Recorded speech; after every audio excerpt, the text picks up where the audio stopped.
Assalamualaikum warahmatullahi wabarakatuh. Apa kabar anak-anak? Semoga kalian semua sehat walafiat. Amin. Sebelum kita belajar, mari kita berdoa terlebih dahulu. Bismillahirrahmanirrahim.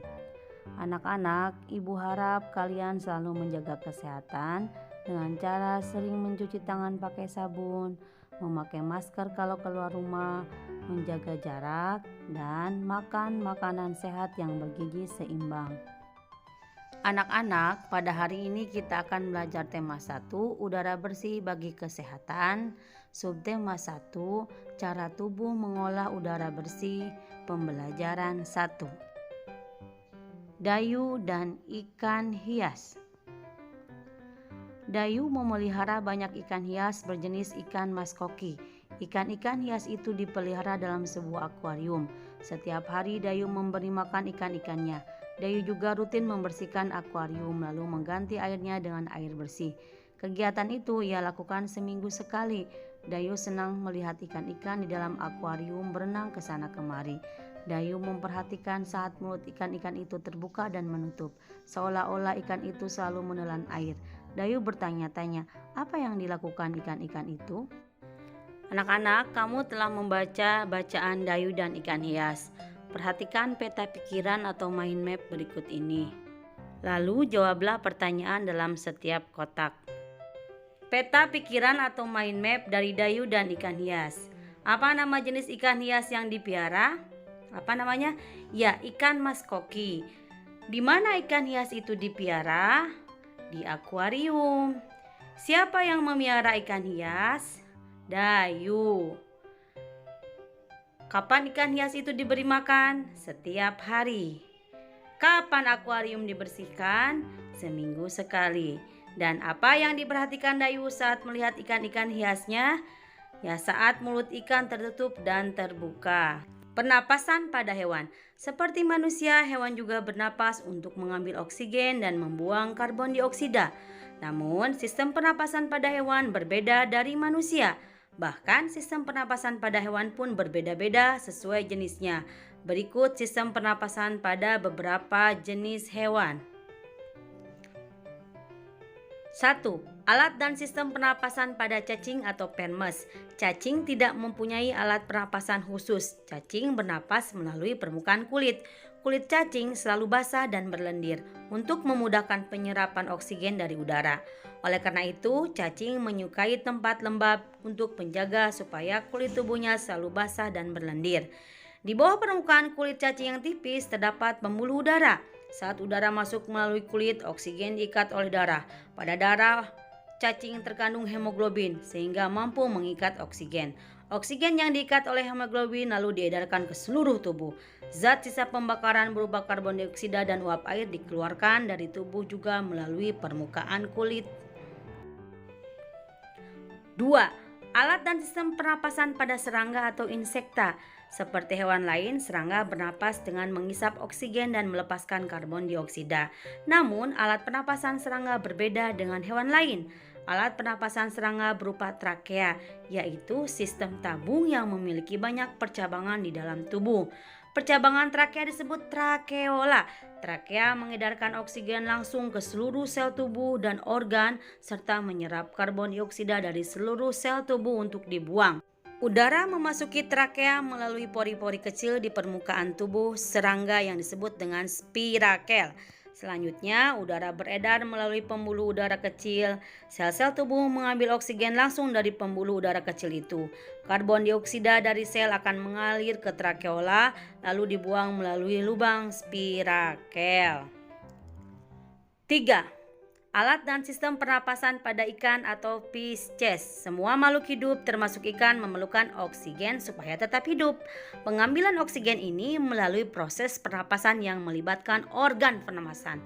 Ikan bernapas dengan organ khusus mirip saringan yang disebut insang. Insang berbentuk lembaran tipis berwarna merah muda dan selalu lembab. Insang terdapat tepat di belakang rongga mulut pada kedua sisi kepala ikan. Biasanya, insang dilindungi oleh selaput atau rangka yang disebut dengan tutup insang atau operculum. Di balik tutup insang ini terdapat 4 deret insang yang saling tumpang tindih. Pada insang terdapat pembuluh darah halus. Pembuluh darah itu dapat menyerap oksigen yang terkandung dalam air dan melepaskan karbon dioksida dari darah. Insang juga berfungsi sebagai alat pengeluaran garam-garam dan sebagai penyaring makanan. Untuk memperoleh cukup oksigen, mulut ikan dan insang bekerja bersama-sama seperti pompa air. Pertama-tama, tutup insang menutup. Secara bersamaan mulut terbuka dan dinding mulut mengembang. Saat itulah air terisap masuk. Kedua, rongga mulut menyempit dan mulut menutup. Secara bersamaan tutup insang terbuka. Akibatnya, air keluar dari mulut dan melewati insang. Saat itulah oksigen dari dalam air terserap dan karbon dioksida dikeluarkan. Pada gambar kiri di atas ditunjukkan saat pernapasan dimulai. Mulut ikan membuka dan rongga mulut mengembang untuk menghisap air. Gambar anak panah biru menunjukkan aliran air masuk ke dalam rongga mulut. Gambar sebelah kanan menunjukkan saat berikutnya mulut ikan menutup dan tutup insang membuka. Gerakan mulut ikan dan tutup insang itu secara bersamaan memompa air keluar dari rongga insang. Anak panah biru menunjukkan aliran air keluar melalui insang. 4. Alat dan sistem pernapasan pada hewan amfibi. Katak termasuk hewan amfibi, yaitu hewan yang hidup di darat dan di air. Saat masih berupa kecebong, katak hidup di dalam air dan bernapas menggunakan insang. Insang kecebong terletak di luar tubuhnya dan terdiri atas lembaran-lembaran kulit halus mengandung kapiler darah. Setelah berumur 9 hari, kecebong bernapas menggunakan insang dalam. Insang dalam akan menyusut seiring mulai berfungsinya paru-paru dan katak muda pun tumbuh menjadi katak dewasa. Katak dewasa bernapas menggunakan paru-paru dan permukaan kulit. Di dalam paru-paru terdapat banyak gelembung udara yang sangat kecil, berselaput dan penuh dengan kapiler darah. Di dalam gelembung udara, oksigen diserap dan karbon dioksida dikeluarkan. Selain dengan paru-paru, katak juga bernapas melalui kulit. Permukaan kulit katak selalu basah agar memudahkan penyerapan oksigen dari udara. 5. Alat dan sistem pernapasan pada reptil. Hewan yang termasuk jenis reptil diantaranya adalah ular, kadal, cecak, buaya, dan biawak. Reptil bernapas menggunakan paru-paru. Udara masuk melalui hidung, lalu ke batang tenggorokan, lalu ke paru-paru. Paru-paru reptil terletak di dalam rongga dada dan dilindungi oleh tulang rusuk. Paru-paru reptil sederhana dengan beberapa lipatan dinding yang dapat memperbesar permukaan paru-paru. Namun, paru-paru kadal dan buaya lebih kompleks dengan beberapa belahan dan bertekstur seperti spons. Pada reptil yang sering berkubang di air seperti buaya, lubang hidungnya dapat ditutup selama menyelam. Dengan begitu, air tidak akan masuk ke dalam paru-paru. 6. Alat dan sistem pernapasan pada burung atau apes. Burung bernapas dengan sepasang paru-paru. Paru-paru burung terletak di dalam rongga dada. Udara yang mengandung oksigen masuk melalui lubang hidung pada pangkal paru sebelah atas. Selanjutnya, udara masuk ke pembuluh udara yang disebut trakea. Dari trakea, udara sebagian masuk ke paru-paru dan sebagian lagi masuk ke kantong udara. Burung menghirup udara sebanyak-banyaknya saat tidak terbang. Sebaliknya, saat terbang, burung tidak menghirup udara. Udara dihembuskan dari kantong udara ke paru-paru. Kantong udara burung berfungsi sebagai tempat menyimpan udara. Saat tidak terbang, burung menghirup udara sebanyak-banyaknya. Udara yang dihirup itu kemudian disimpan dalam kantong udara. Saat terbang, burung tidak menghirup udara, melainkan mengambilkan dari kantong udara. Kantong udara juga membantu burung saat terbang, membantu mencegah hilangnya panas tubuh yang terlalu besar dan memperkeras suara. 7. Alat dan sistem pernapasan pada mamalia.